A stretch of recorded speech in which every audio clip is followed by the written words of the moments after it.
welcome back to my channel. So I know you guys have been waiting for my updated skincare routine video, and so finally today I'm gonna film it. But honestly, I didn't expect myself to film another routine video so soon, but looking back at my previous routine video, I did notice that a lot of things has changed. Even though my previous routine wasn't all terrible, there were a couple of things that were preventing my skin from making further progress, and so in today's video I want to highlight what were the mistakes that I was making and also obviously what I have modified in my skincare routine. Before I begin, I just want to say that this video wasn't really super straightforward for me to film because during the past many months I have been testing and trying out a lot of products, but I feel like I have finalized what are the products that I want to mention in today's video. So without further ado, let's begin with my makeup remover.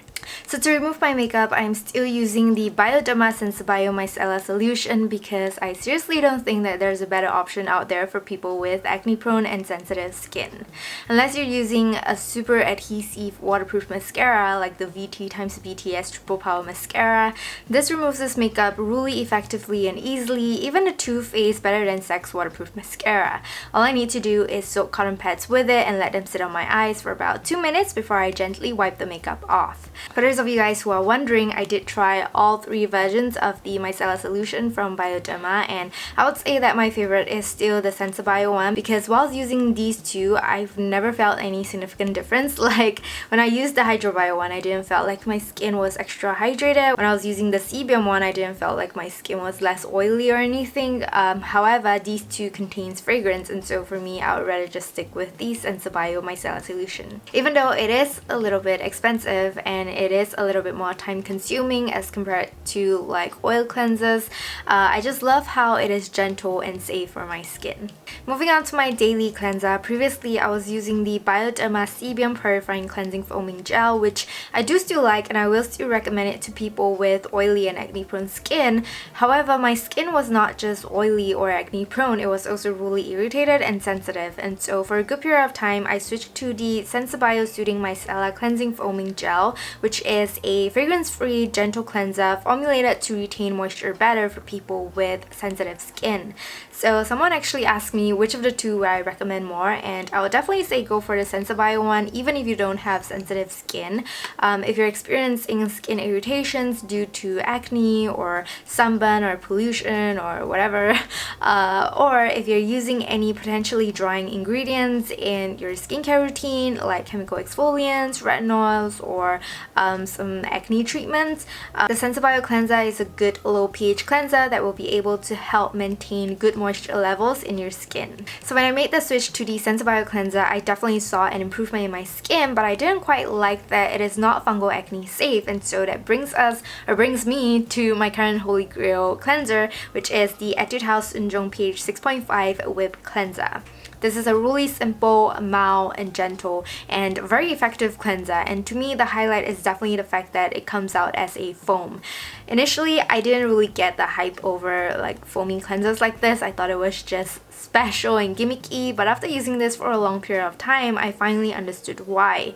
Because this comes out immediately as a super soft and smooth foam, it really reduces a lot of the unnecessary irritation and stress I put on my skin whilst cleansing. When I had acne, my skin was very inflamed, very irritated, and sometimes even painful, and so this really helped minimize the discomfort I had while cleansing. Not to mention, the Sensibio cleanser does not foam at all, and so it does take quite an effort to move this around my skin while cleansing. As long as you have a good makeup remover, this works really well in the evenings as well. I would say that this runs out a lot quicker than the Bioderma cleansers, but for the price of this, you can actually get 2 of these for the price of 1 Bioderma cleanser.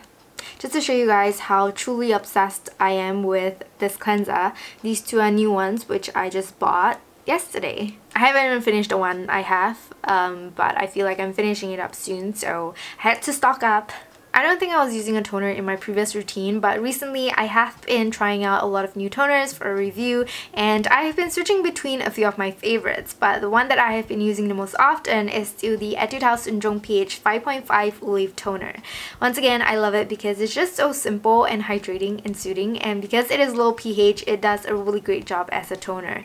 Honestly speaking, I'm not a huge toner person, but if you do have the habit of using toners after cleansing, then I feel like this is a really great option if you have inflamed, irritated, and sensitive skin. After toner, I have been using the Ordinary's ascorbic acid 8% plus alpha arbuthnine 2% serum. This is a brightening serum that contains vitamin C and arbuthnine to help target hyperpigmentation, dark spots, aging spots, and any other kinds of skin discoloration. So I think I started using this 2 to 3 months ago, hoping that it will help lighten my hyperpigmentation, but instead of just specifically lightening my hyperpigmentation, I noticed that it just brightens up my entire complexion, which is really nice. And so even though this has an oil-like consistency, it is a 100% oil-free, and so I think this is a really great product for people with acne-prone skin who wants to lighten their post-acne hyperpigmentations. Next, in my previous routine, I was using the Paula's Choice anti-redness exfoliating solution in extra strength very frequently in my routine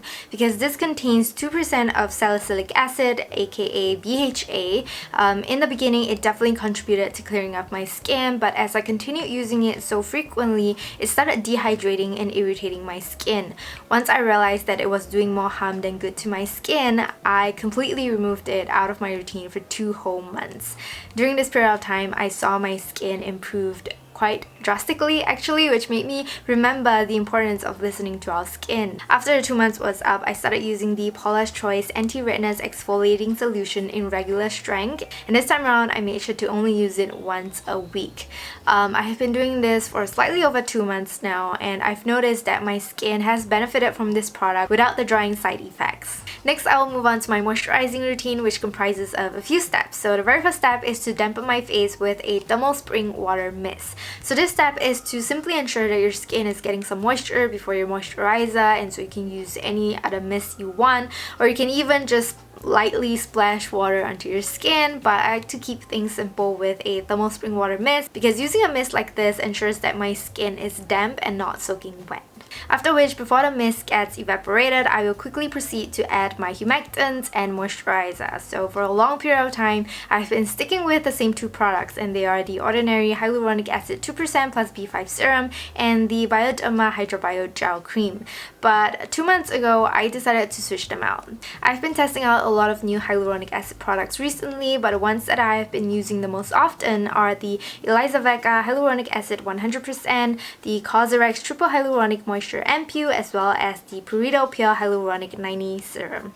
I've done a review on all 3 products in my hyaluronic acid serum review video, but just to briefly go through all of them again, the elizavecco Hyaluronic Acid 100% is a 100% sodium hyaluronate, and so I love that it doesn't have any capabilities to clog or irritate or sensitize my skin.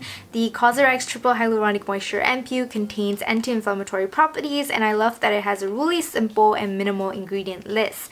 Lastly, the Purito Pure Hyaluronic Acid 90 Serum is kind of like an all-in-one. It is soothing, hydrating, and it also contains niacinamide, which helps with acne. This is also the only hyaluronic acid product I have that comes in a plastic bottle and a pump, and so I particularly like to use this whenever I go to the gym or when I sleep over at my boyfriend's place. As for my moisturizer, I believe I've mentioned this a couple of times in other videos already, but I've made the switch back to the Ordinary's Natural Moisturizing Factors plus HA. So I started switching out my daytime moisturizer first because after that 2 whole months of not using any drying active ingredients in my routine, I felt that my skin wasn't dehydrated enough to use a moisturizer that contains squalane in it twice a day, and so I started switching out my daytime moisturizer first, and then from there I slowly switched out my nighttime moisturizer as well. By completely keeping my entire routine 100% oil free, I definitely saw a reduction in the amount of new spots popping out of my skin, and what I love about this moisturizer is that it still kept my skin very well hydrated and matte throughout the day.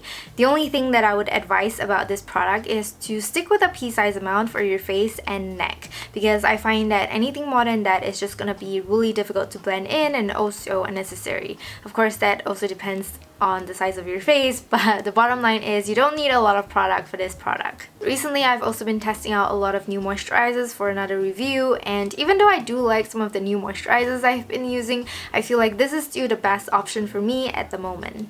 For sunscreens, I have been rotating between a few depending on my mood, but mostly I have been sticking with the Bioderma Max SPF 50, which I don't have with me right now because I've actually emptied it, so I guess you can tell how much I love that sunscreen, but I've also been using the Purito Centella Green Level Unscented Sun, as well as the Claire Soft Airy UV Essence. I have reviewed these two products in my Korean sunscreen review video, so if you're interested to know more about them, you can check the video out. I'll leave the link in the description box below. Apart from those, I've also been using the bioderma Photoderm Spot H SPF 50, and this one does contain a small amount of soybean oil, which can cause clogging, and so I try not to use it too often, but I do like how it feels on my skin. It has a very light and pleasant consistency, very similar to the Bioderma Max SPF 50, and I also like that this contains vitamin C, E, and centella asiatica. So if you don't have acne prone skin and you want something that can help lighten your spots or just brighten your complexion, you can check this out. So apart from these products that I use on a regular basis, I'm still using the cosrx acne pimple patches for any poppable and ripe spots. I'm also using the sulfur ointment as a mask once to twice a week for 15 minutes to prevent fungal acne and also bacterial acne, and finally Vaseline for any dry spots. So here are some photos of how my skin used to look like and how it looks like right now.